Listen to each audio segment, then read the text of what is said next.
I think there's only one significant thing that you really should know. On the camera behind me and the camera that's back there that you don't see, Okay. there's a light on there. And when that blue light comes on, it means you're not telling the truth. So if we don't catch you with one, we catch you with the other With one. the other one, okay. Gets And me they coming and going. And they always know. Anytime you're ready, Gordon. Okay. Don, I want you to give me your full name, and would you spell it for us, please? My full name is Donald James Denny, and my last name is spelled D-E-N-N-Y. And the first two names? Donald, D-O-N-A-L-D, and James, J-A-M-E-S. And what's your birth date? April 27th, and I was born in 1950. And where was the location of your birth? Well, I started to be born in Duck Creek, Pamperin Park, and I wound up being born in St. Vincent's Hospital in Green Bay. Okay. Tell us about the start. There must be a story here somewhere. Well, as my mother and father have told me, it was in the middle of the night, I think just after midnight, when I started to be born, when they were fishing in the middle of Duck Creek and Pamperin Park. So that's where that came from. And whether or not that means that, or that's why I don't particularly care to go fishing, I'm not sure, but I've never been a fisherman. So. Well, good thing they didn't name you Gunji, huh? I'm surprised they didn't, but Okay, so you're born in a hospital in Green Bay. yes. Okay. Now, give us the names of your parents, which would include your mother's maiden name. My father's name is Donald Harold Denny, and my mother's name is Barbara Ann Schuyler Denny. Okay. Now, do you remember the names of your grandparents? Oh, yes. My mother's folks were James and Hattie Schuyler, and my father's folks were Alpheus and Julia Denny. Now, do you know your grandmother Schuyler's maiden name? Moore. And on the Denny side? On the Denny side, it was Schmidt. Now, on the Denny side, was she Oneida? No, both of my grandmothers were non-Indian, and both of my grandfathers were full-blood Oneida. Okay. Now, did you spend any time with either of your grandparents, on your dad's parents or your mother's parents? My father's dad died in August the year that I was born, so I didn't know him. However, his mother I knew very well, as both my mother's parents I knew very well. I grew up with them. We actually grew up in and around Green Bay area, but the bulk of the time out of school was spent out here, whether that was with grandparents or whether that was with aunts and uncles. Now, your grandparents on your father's side, your grandmother, where was she from? Actually, she was born out in South Dakota somewhere.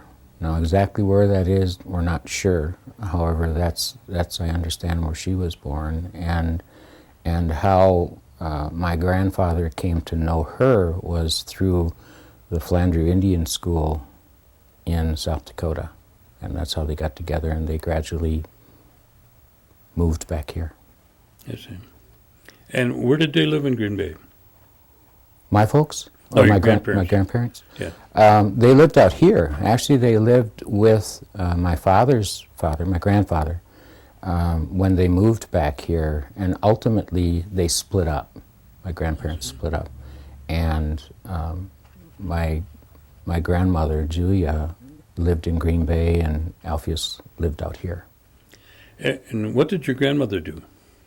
She was a maid. She cleaned homes, that type of thing. She also worked in hospitals as a helper, I guess. Mm-hmm.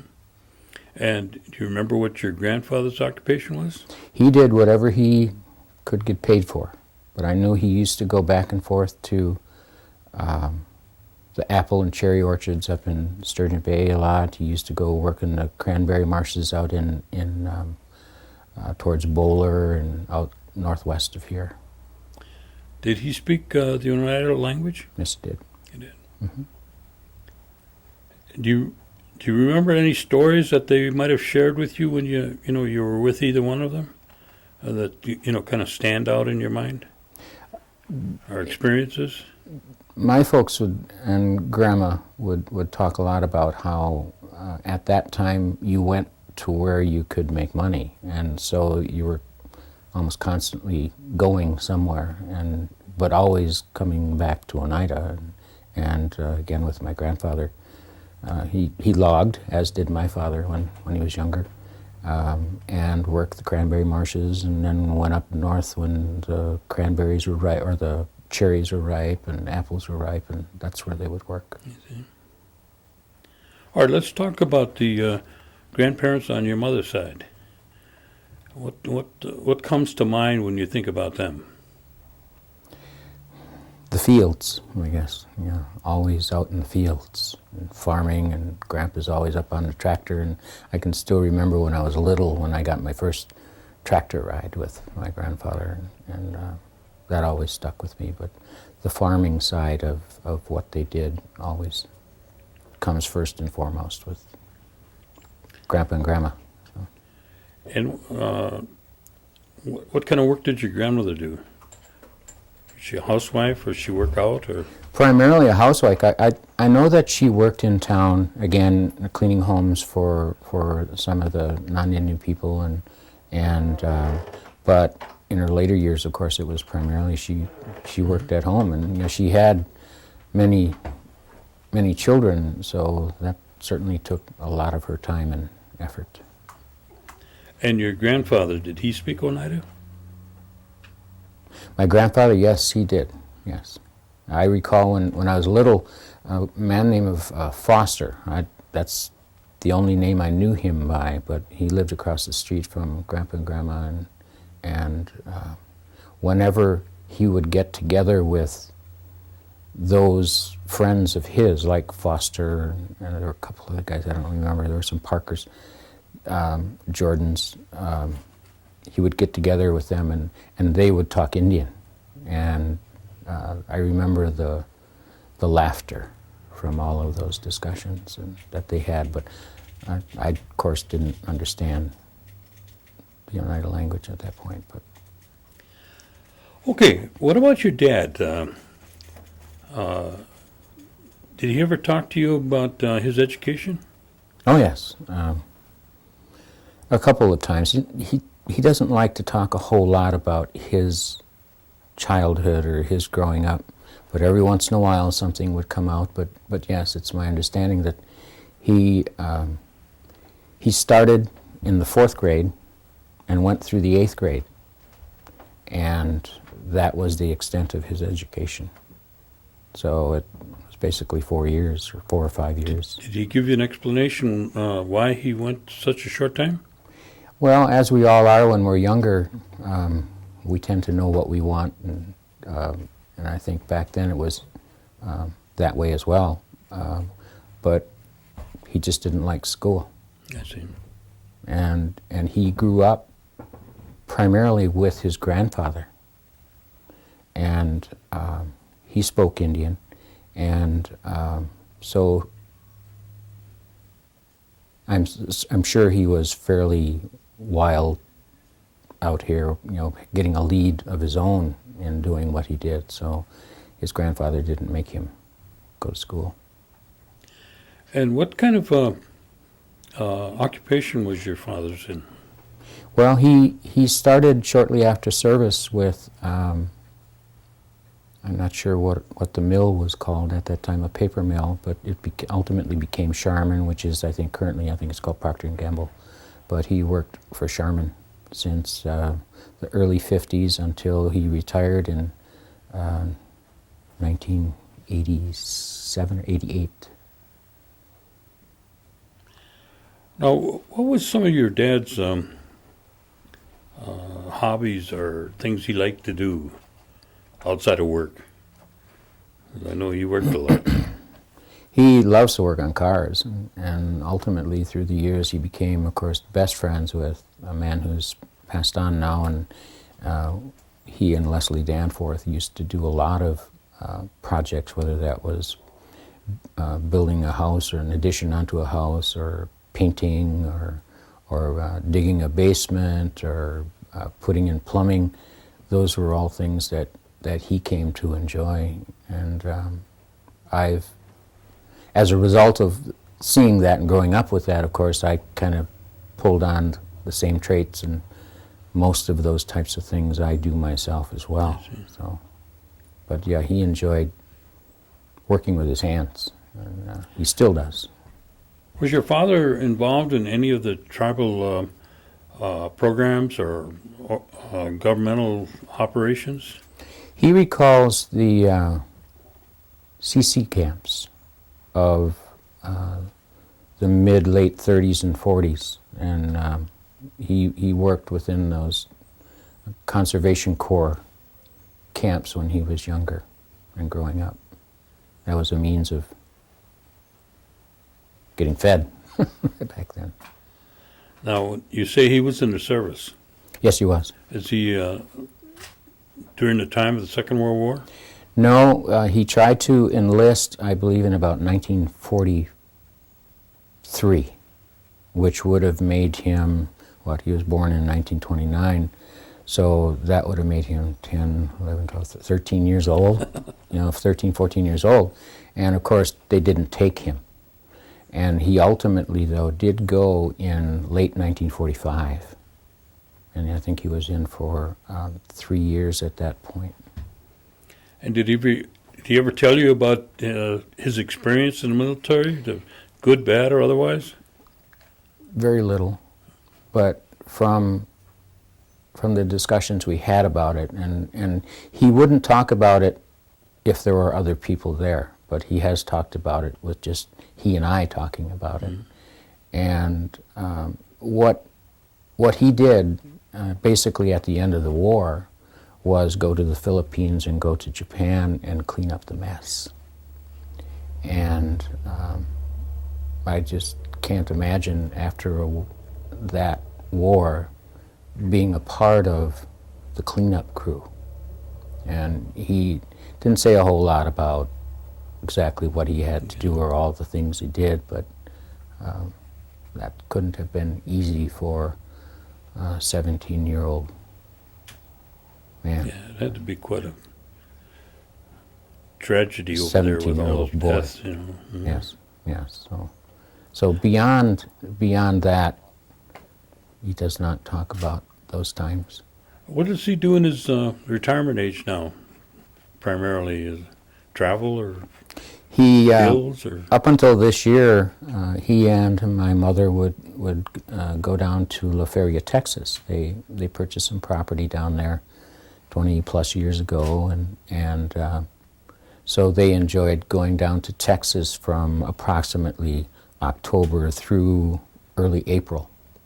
And they've done that for 20 plus years. However, my mother stopped doing that 2 years ago. She said she was done with that. She wanted to stay home. However, my dad wasn't done with that, so he would go down there by himself, and of course they've built up friendships down in La Feria, Texas, and so he visits and stays there. Now, at this point in time, it's my understanding that our cousin James Danforth and his wife Joanne are purchasing that property. So whether or not my father's going to go back down there again, I'm not sure, but I know that's something that he really enjoyed doing, and I can understand that in that from time to time we all like to get away from family and home and and all the things that go with that. So I can certainly understand. especially in the wintertime? Yes. Yeah, I'd like to be a snowbird too. Yes. But it appears as if at this point in time this was probably his last winter down there. How many brothers and sisters did your dad have? My brother had, let's see, there No, was your dad. my dad. My dad had Helen, Sharon, Eunice, 3 sisters, and two brothers. Alan was the oldest. He passed on about 8-9 years ago. And Gordy, who is the youngest, is still alive and lives up near Gillette right now. Okay. All right, let's talk about your mom. Did she speak Oneida? She, I think she speaks, I think she understands more than she can speak. And she does once in a while, but rarely. But I believe she can understand more than she can speak. And did she ever talk about her education? You know, now that you're saying that, I can't recall anything specific to her education other than she did get through high school, that I know. But she does not talk about education other than she went to Silver Summit. And I believe to East Green Bay, but I'm not positive of that. Did she ever talk about her her experiences at home and you know, what her responsibilities and roles were at that time when she was a young girl? She speaks often of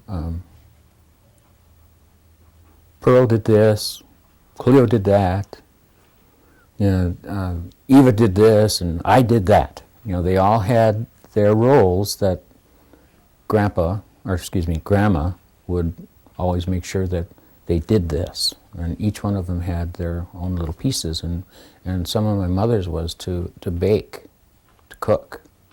And she talks a lot about the bread, or every day they had bread. And maybe that's why she doesn't like to cook. And you can ask my dad about that, but yeah, she doesn't like to cook.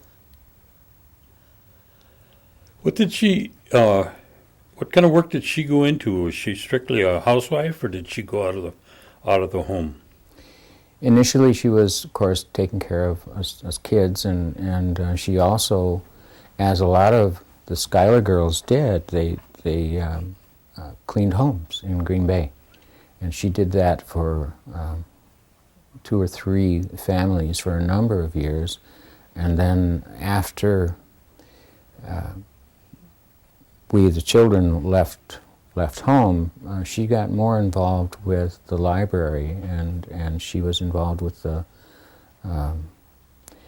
initial movement of putting together an Oneida library for a number of years, and she's been retired now from that, which was her last paying job, for probably going on 20 years, maybe 18 years. Well, I understand that she's also kind of looked upon as the family historian, and also she does artwork. Is that correct? Yes. Yeah, she's really developed her artwork over the last 10 to 15 years, where up until that point, I never knew of her having that ability. And now that I've seen her blossom into just a wonderful artist, I know where I get that from, because I also have that ability, that gift, to be able to draw. And I don't particularly care to paint a whole lot because I can't get the detail that I like to get, but I do like to draw and carve. I do carve things with my hands as well. So, but that's where that came from, was from her. So, as well as singing. I enjoy to sing. I do love music myself, and so does my mother. And of course, I think that's where I got my love for that, is that through the church and through singing, that's where I got those things from my mother's side. Does she play any instruments? She plays piano. Piano. Yes. Okay. Yes. Now, how many brothers and sisters did your mother have?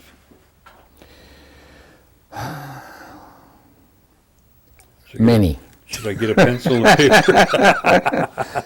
Many. I know that 13, and there were 2 that died as children. And out of those 13, there were only 2 that were men. That was my Uncle Lester and my Uncle Joe, I believe. Thinking back. Memory as it is, we all know how that is. As you grow a little older, sometimes it gets a little vague, but I believe there were only 2 men that grew to manhood. My Uncle Joe and my Uncle Big Lester. family. Yes, yes. Now, you say when you were growing up, you primarily resided in Green Bay? Yes. Okay. And how many brothers and sisters do you have? I have one older sister who's a year older and one younger brother who's a year younger. And what are their names? My sister's name is Donna Ray, and my brother's name is Robert Harold. Okay. And where did you go to school? Where did you start school at? Kindergarten was at Park View Kindergarten, which is no longer, they tore that down about 25 years ago. There was the typical one-room school, brick building. And from there, grade school was Cormier School, which was in Ashwaubenon, which is now Ashwaubenon. And from there I went to Southwest High School for my freshman year. I think it was 1964. That was a brand new school. It was the first year of Southwest High, which is now I think it's the Vincent Lombardi School. And my next year, sophomore year, Ashwaubenon had built their own school, and so I went to Ashwaubenon my sophomore, junior, and senior year. And, yes. And what was school like to you?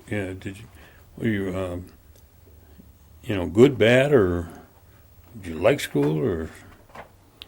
A little bit of both, I think. It was hard in that I recall in grade school and in high school, up until I think my sophomore year in high school, I think we were the only Indian children in the school. And of course, back then that wasn't easy, being the only Indian family. But in looking back, I think that my folks, in moving to Green Bay, Ashwaubenon, that they did me a good turn, and that I was able to then develop in such a way that I could move between both cultures to a degree, and I think today that has helped to this day. So. Now, in school, when did you begin to take up the musical part of your talents? That was always there. Like I Oh. said, I grew up with it in church at the Oneida Okay. Methodist Church, and growing up in that church, going to Sunday school, and my mother was always a part of the choir, and so singing and music were always around. But I recall, the Bairds and the Websters and the Schylers, the elder men of the community at that time, singing, and singing was just a wonderful thing back then, and it still is. I still do that. But How many instruments do you play? well, I play the guitar. I'm learning mandolin. I play some piano. I play the flute. Are you in a band or in Well- any group, or? My wife and I, as a matter of fact, my wife and I got together as a result of our love for music, and she sings. Her and I sing together. She has gradually been picking up guitar again over the last few years, but her and I really got together as a result of our love for music, and we have a third member who is a mandolin player and a guitarist. His name is Joe Wallace, and the three of us, we play at a place in De Pere. We live in De Pere. We play at a little place that play for 3 hours, and about every 6 weeks we sing for people. So. You said you have another interest, or maybe more than one other one, but the drawing or painting. Tell me a little bit about that. Well, I've always drawn as well, and I think with music, I think that's gone hand in hand. You know, music and art in general, I think they're very close brother and sisters, and I've just always done that. I don't pick up the pen enough these days. I pick up my 12-string guitar a little more these days, but and when you build a family, and of course that takes you away from some of those things, and it had done that for a few years, but about 15 years ago I decided to bring that all back to include drawing, and I've done some drawing recently, but not as much as I would like to or that I have time for. But I love to work with pen and ink. What were your responsibilities at home as you were growing up? You know, like, did you have chores when you came home from school, or?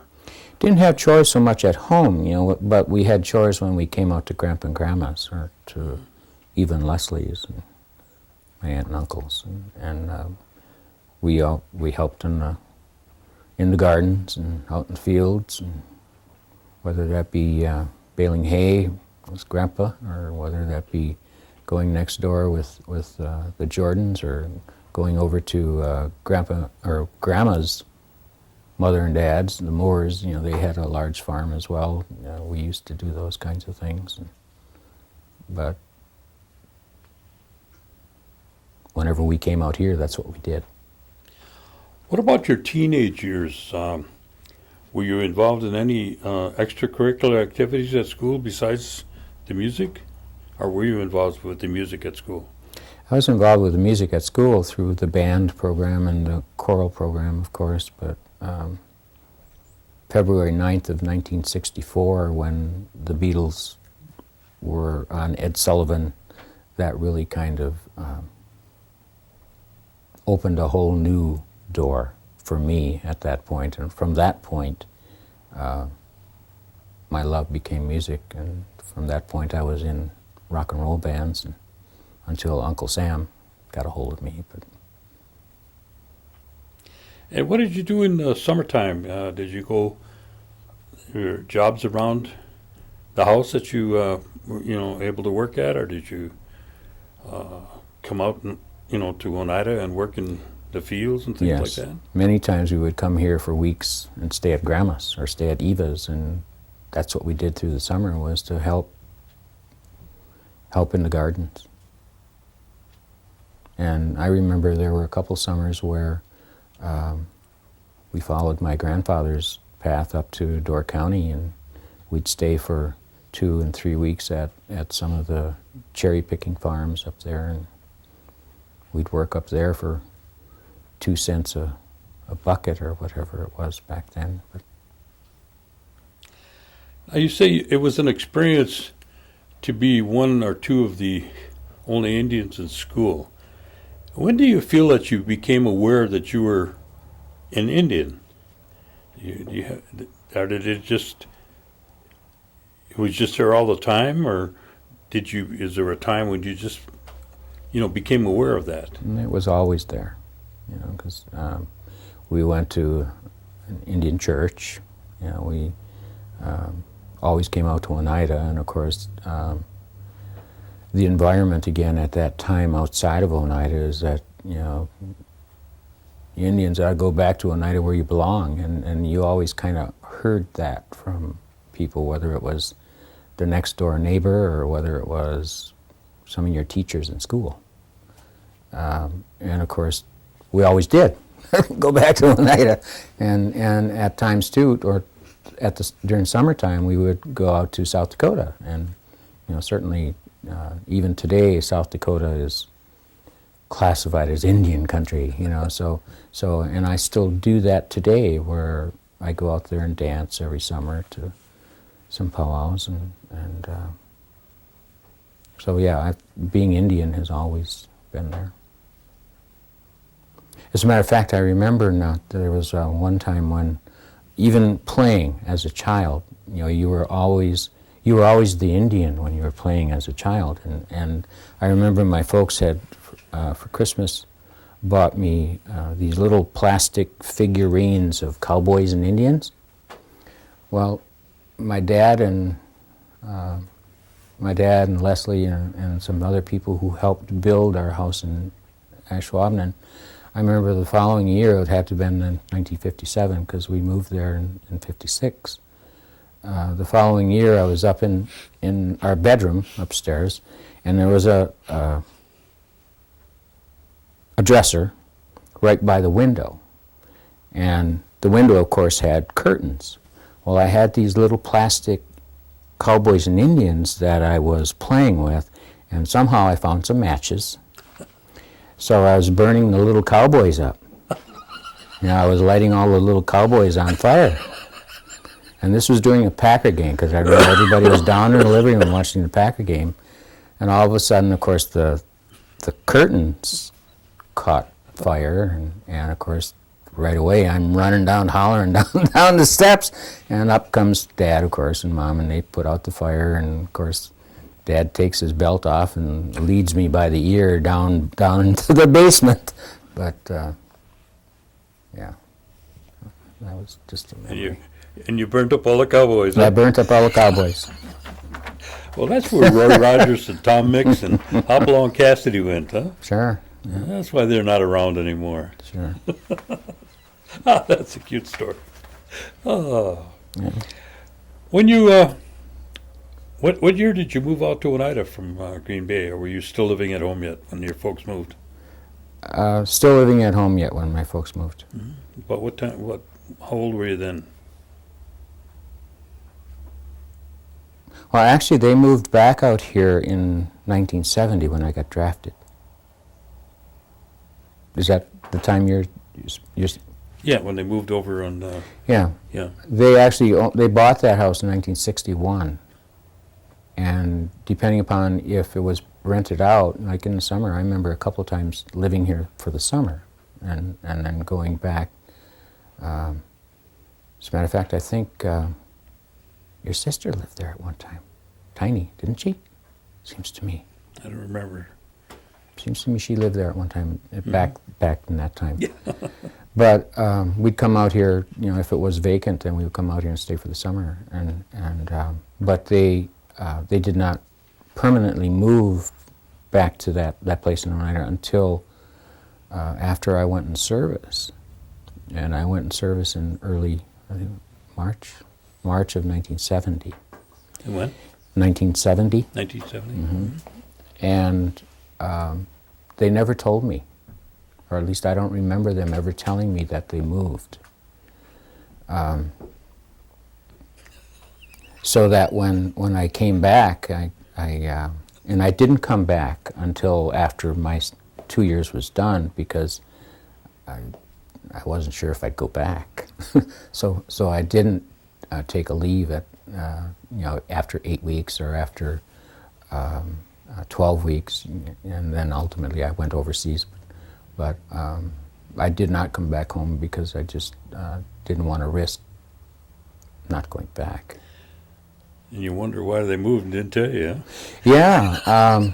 When I finally did come back, it was I wound up actually coming home on New Year's Day, and I flew into Milwaukee, and I called up my aunt and uncle, and they said, "Well, we're just getting ready to leave to go up and see your folks for New Year's Day." So I rode along with them, and that's when I found out. That's when you found out. Oh, that's interesting. Mm-hmm. What year did you graduate from high school? 1968. 68. Mm-hmm. Okay. What did you do from 68 till 70 when you went into service? Played music. I played music. I was in a band. Actually, I was in a band from 64 until I went into service. Mm-hmm. And I did have a part-time job with a cheese factory in 1969, last half of '69. But otherwise, my form of making money and living was through my music, where we had a regular route that we would play regularly every weekend at this place or this place, and generally that was throughout Wisconsin. So I made a good living at it. Now, when you were growing up, what do you remember most about the holidays? Like, 4th of July or Thanksgiving, Christmas, New Year's? Always at Grandma's. We were always at Grandma's. Grandpa and Grandma's. We would go there for a dinner. What about Hoyan? Did you ever go Hoyaning? Oh, sure. When I was younger, it wasn't. Well, even today, I guess it's kind of less and less. But I recall, traveling from aunt and uncles to aunt and uncles for Hoyan. And there still is some of that today. But I don't travel myself. I know that your family, I believe, still travels in the early morning hours with that big cowbell of yours. But Yeah, I remember that. yeah, I remember Donnie coming in the house with that big cowbell. Oh man, not this morning, please. Okay, what year did you get married? My wife Lynn and I got married in 1976. Okay, so when you were in the service, you were single yet. Correct. Okay. Yeah. Yes. And what did you go into? Army. I was Army. drafted. I was one of the last. Well, I think I was the first lottery draft, where generally if your number was under 100, you were going. And mine was number 72. I remember it to this day. And where'd they send you for training? I went down to Fort Campbell, Kentucky for basic training, and from there they sent me to Fort Knox for tanker training. And out of Fort Knox I received orders for Vietnam. 2 days after those orders were issued, I received new orders to go to Fort Bliss, Texas, El Paso, Texas, for a classified training. It was called Red Eye Missile Training. It was a missile that you could shoot down jets with it, and it was classified at that point. So I knew at that point that I was not going to be going to Vietnam because they didn't use that technology over there. So after that 6-week training in El Paso, I then went to Germany, where I spent the rest of my time in Germany. How was your tour in the service overall? Was it a good or bad experience? In hindsight, it was a wonderful experience because it certainly helped me to find who and what I was as a person, I think, at that point. Certainly at that time, I didn't look at it as that, but as I've come to be, farther and farther away from that, I can realize the true value and who and what I became out of that experience. When did you get into the Indian world, so to speak, in terms of participating in the dancing and the singing and the drumming? Was that later on, or was that always with you? That was always with me, but I lacked some guidance, maybe, I guess, or some mentoring in how to learn what that's all about up until I really quit drinking. Never did drugs, but I did enough drinking. But after I decided to change those ways, and that's when all of that came to the front. And really, that's what helped me to decide to change, was the spiritual side of being Indian. And that was the mid-'80s, 85, Okay. 86. And you say 74 you got married? 76. 76. And what was your wife's name? Her maiden name is Darnay, D-A-R-N-E. Her first name is Linda, with a Y, she would say. I knew who she was before I moved out to Colorado. After I got out of service, I moved out to Colorado, and I tried to pursue music to a higher level. And so I knew who she was because her first husband was a musician. And and I became reacquainted with her in Colorado when I was living in Colorado, where she was visiting some friends in Boulder, and I was living down in Denver.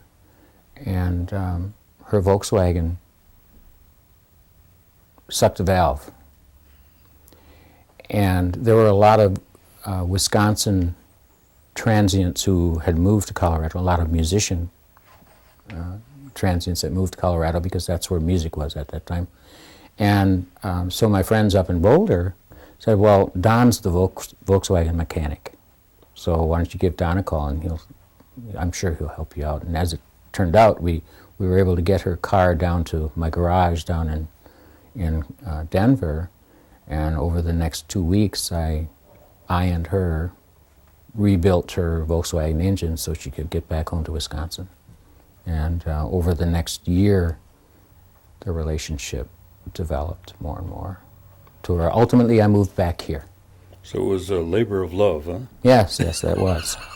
And it continues to be. You know, it'll be 31 years for us in July. Well, And, congratulations. Yes, thank you. How many children? She had a son from her first marriage. I came in on that when he was just under 4. He was about 3.5 years old. So he's my son. He is now 36, excuse me. And our daughter that we had in 1980 is now 26, going on 27.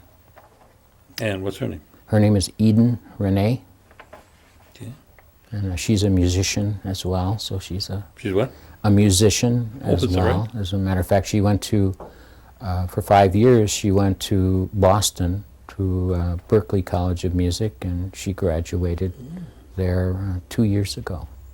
So we're certainly very proud of both of them, but in particular in that my daughter has chosen music as her field. And did Grandma spoil her a lot? Well, grandmas tend to do that. Dad probably spoiled her a little Oh, more. more so, huh? Yeah. Grandpa? Yeah. Now, after you got married, where did you reside? Where did we live? We lived in De Pere. In De Pere? Yes, we've lived really on the same block for 30 years. We rented a home on South Superior Street in De Pere, and a year after that, we bought that home. And we converted the upstairs to a rental unit so that it could help us pay the payments. And so yes, we've lived on that same block now for 30 years.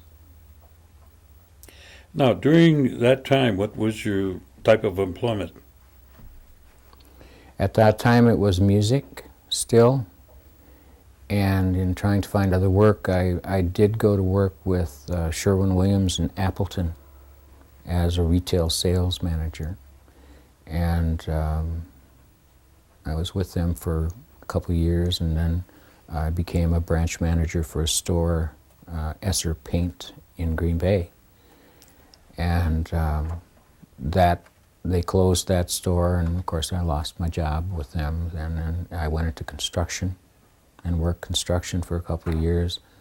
And in 1980, the year our daughter was born, there was virtually no construction at that point. So for the next couple of years, I just kind of floated trying to find work.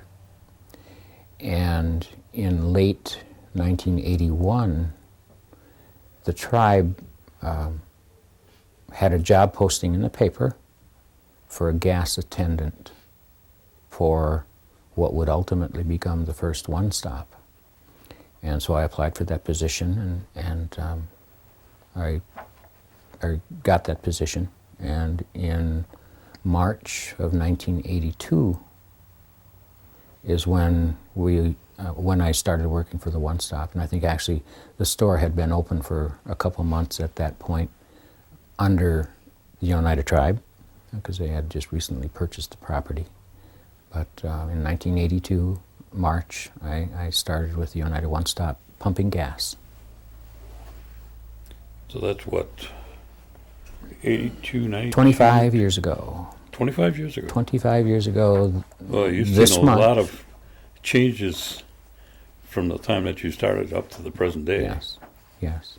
And what position are you holding right now?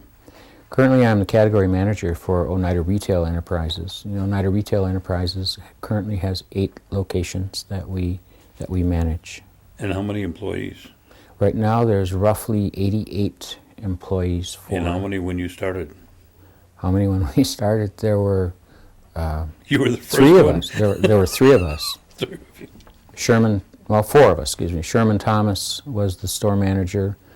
Al Reed and I worked within the store, and Gordon Skinnador was our mechanic. At that time, we still had a automotive mechanic that worked at that location. You've come a long way. Yes, we have. Now, during this time, you said it was in the 80s that you began to become more involved with the powwows and things like that. Did you do any traveling with the, to go to different exhibitions or, traditional or powwows or things like that? Can you share some of that experiences with us? Yes, at that time I sang more than I danced. I did dance, but I became a part of a traditional drum group, a big drum group. And what was the name of that group? The name of that group was Elk's Voice. Elk's Voice, Oh, yeah. with David and Dennis Danforth, Bruce Danforth, and myself. There were 4 of us that sang around the big drum, and not so much around here. We became a little more well-known, I guess, nationally than around here, where we went to Washington, D.C., we were in Albuquerque, we went to Notre Dame, we went to a lot of colleges, and of course a lot of more traditional powwows than competition powwows. And it seemed like every weekend we were traveling in David or Dennis's van or my van, going somewhere to sing for occasions, and not just powwows, but sometimes some special occasions. We were asked to come and sing. Did any of your family participate with you? My daughter would. My daughter would come along, and more just to be there than to sing. But she tried singing around the drum, and that just wasn't what she wanted to do. But Did you ever become involved with the Longhouse? just for a short period of time, because that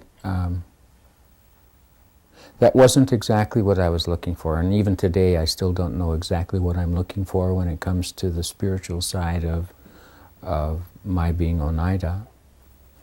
I think that's a continuing search, but the Longhouse wasn't exactly what I've been looking for. Okay.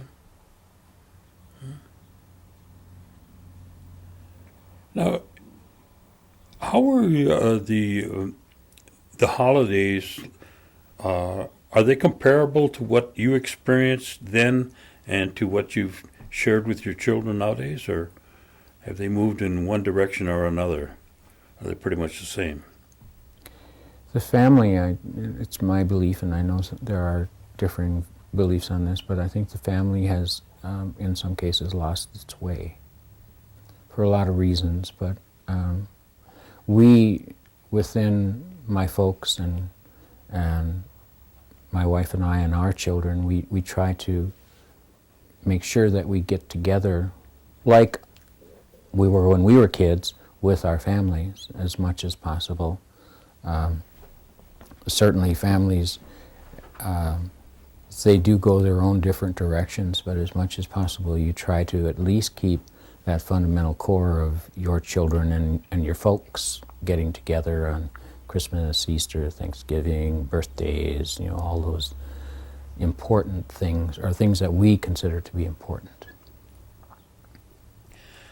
Now, are you involved with any of the tribal services or governmental operations outside of the retail operation? No, I am not.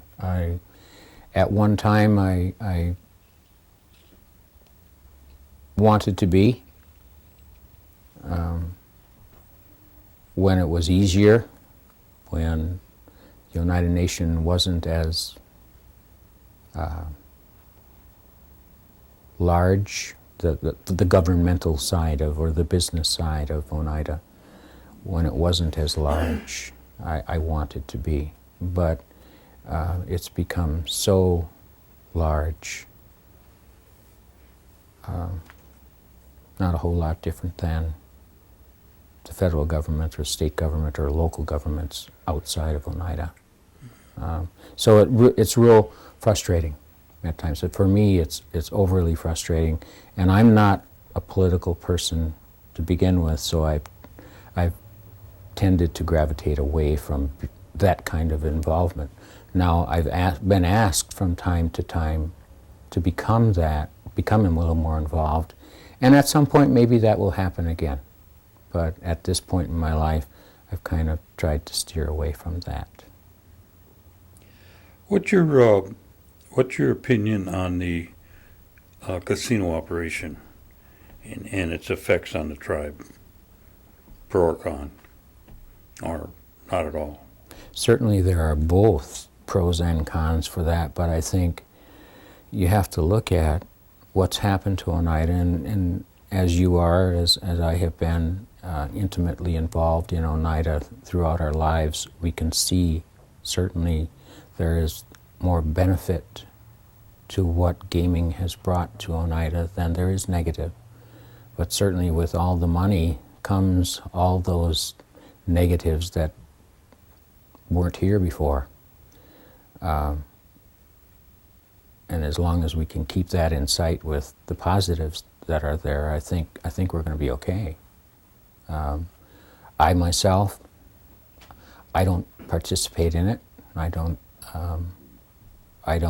throw a nickel into any of those machines, but my wife does once in a while. I know her mother really enjoyed going there when she was with us, but my wife very rarely does as well. Neither does my family. So, but the benefits of gaming, or business, big business in general, I think certainly outweighs the negative side of what has come to Oneida.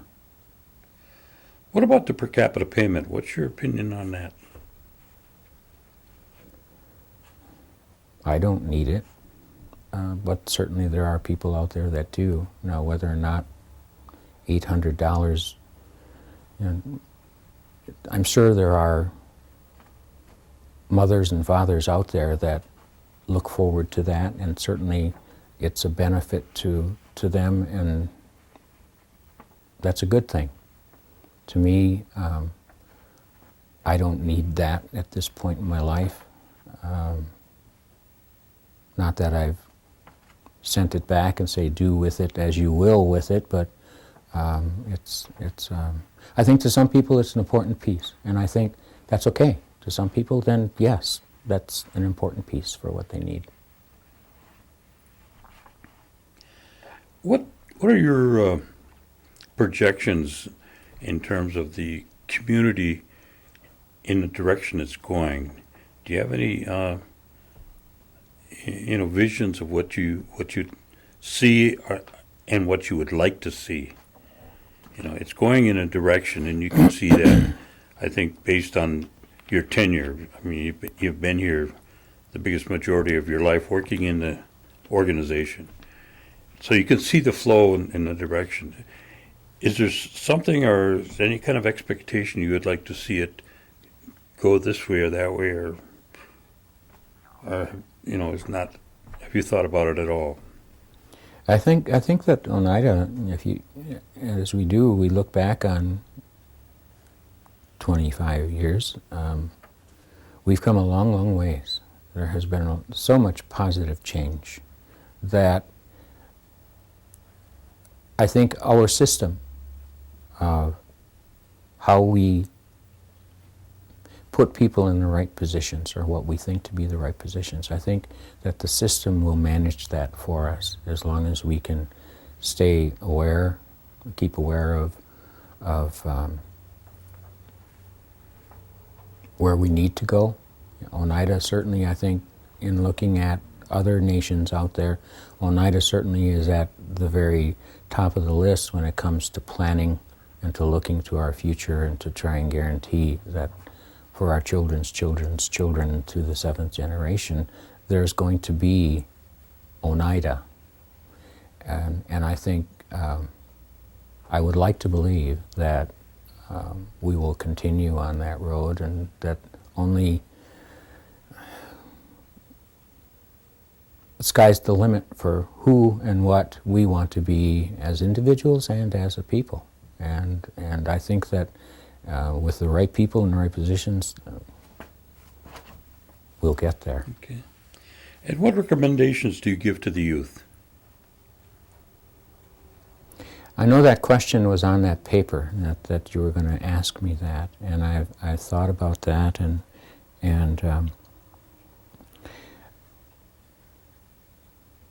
that's a hard answer because it's different for each one of us. Sure. You know, we are all unique individuals under the Creator, and who and what we are, I think we have to listen to that.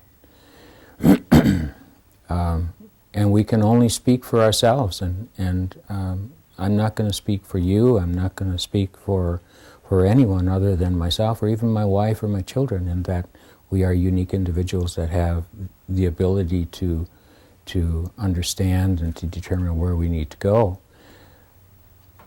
So with that, I guess, yours is not the right way. For you it is, but not for me. And to understand that, to be respectful of that, I think, is a good first step. That being different is a wonderful thing. And just because I'm different doesn't make me right, doesn't make me wrong. But I think for us all to understand that it's okay to be different and to be respectful of that. Do you have any more you'd like to add that I may not have covered or neglected? Other than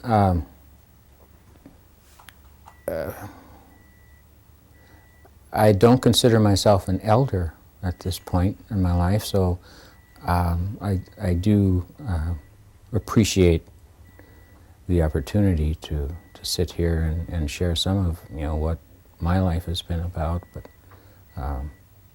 I was a little bit set back when Lois came to me and asked me to do this again, because at 56, I wasn't sure whether or not this was what I should be doing, but I do appreciate the opportunity. Good. It wasn't hard, was it? No. Okay. All right. What we're going to do now, Don, is we're going to change places. Alan will disconnect you. You. Okay, go ahead and tell us about this one. 1:30 and then 3. Okay, this picture was taken approximately in 1930, 1931, and it was taken at on the corner of Highway E and Double E, just south of there. There's a church. There was an old church. Now, was that St. Joseph's Church? I can't remember now, but they used to have a gathering every year at that church. It was like an ice cream social kind of gathering where they handmade ice cream at that church. And on the left is a man by the name of Jones Elm. They called him Jonesy. In the middle is Adam Denny, and And on the right is my great-grandfather, Jonathan Denny. Jonathan Denny's wearing a beaded vest that he had done. Nobody seems to know what happened to that or to the headdress that he has, but that is my great-grandfather, Jonathan Denny, who passed away, I think, about 2 or 3 years later after this picture.